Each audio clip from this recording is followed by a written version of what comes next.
dibiarin gitu aja, takutnya adiknya nanti rewel. Terus misalnya di rumah adiknya ada tamu gitu, terus nggak digedor, terus tiba-tiba ibu pegang adiknya itu kok dingin, nah itu segera adiknya itu dihangatkan ya Bu, sudah dipakai kaos kaki atau ditutupi dengan selimut. Kemudian ya tadi ruangannya jangan lupa selalu hangat gitu ya Bu.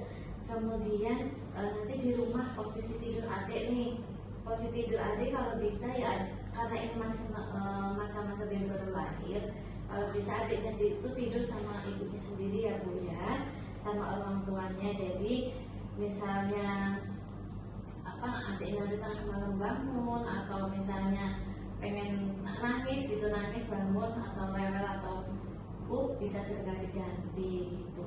Terus kalau bisa ada kelambunya Bu, jadinya misalnya ada nyamuk itu kan nggak gigit adiknya, kan kasihan kalau misalnya baru lahir digigitin nyamuk nanti merah-merah gitu Bu. Kemudian nanti di rumah kalau bisa tidurnya itu miring Bu, jangan miring atau terlentang, jadi jangan tengkurap ya, ini bisa miring kayak gini atau terlentang, jadi jangan tengkurap. Kalau tengkurap nanti takutnya ini bayinya tutup jalan napasnya, jadi kan kita nggak tahu nanti adiknya kok nggak nangis, ternyata ada gangguan tadi karena ditutup tengkurap, karena tengkurap tadi. Terus kemudian yang selanjutnya ini Bu, perawatan tali pusat. Tali pusat itu biasanya lepas di hari ketiga atau 5 hari setelah melahirkan, jadi setelah adiknya lahir.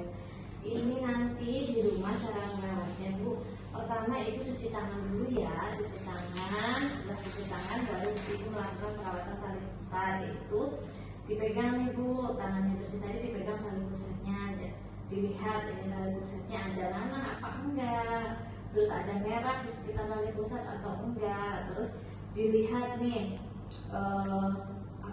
ada lembab apa enggak. Jadi kalau bisa tali pusat itu benar-benar kering tanpa tanpa ada warna misalnya merah kayak darah itu kalau bisa tidak boleh, tanpa bau juga nggak boleh.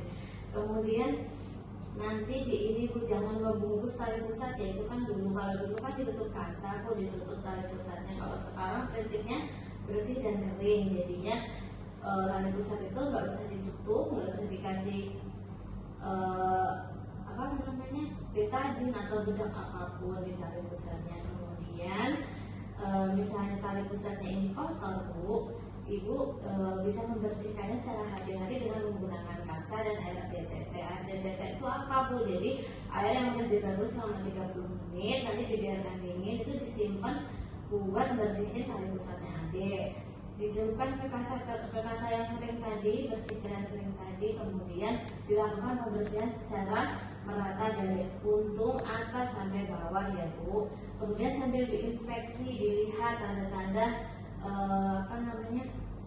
infeksi tali pusat ada enggak. Salah satu tandanya yaitu ada kemerahan atau misalnya ada nanah atau ada bau, ada merah juga sekitar pinggir tali pusat. Kalau ada tanda-tanda infeksi seperti itu, segera bawa ke rumah sakit ya Bu, atau ke puskesmas nggak apa-apa. Kemudian nanti di rumah sering diukur nggak apa-apa Bu, jadi sehari sekali gitu, atau sebelum mandi dicek dulu suhunya berapa. Suhu normal adik itu kalau bayi baru lahir 365 sampai 37,5. Kalau misalnya lebih dari 375 bisa dibawa ke rumah sakit. Kemudian nanti ibu di rumah dicek juga ini tanda bahaya bayi baru lahir. Yang pertama misalnya adik nggak mau minum sama sekali atau memuntahkan semua ASI yang udah diminum. Takutnya kan biasanya kalau bayi-bayi itu karena resikonya kolik ya, kolik itu biasanya kembung awalnya. Nanti kalau kembung dibiarkan jadi kolik dibiarkan nanti adiknya jadi rewel terus nggak mau nenek. Jadi setiap nenek itu gumoh lagi gitu ya Bu. Terus yang kedua tanda bahayanya kejang.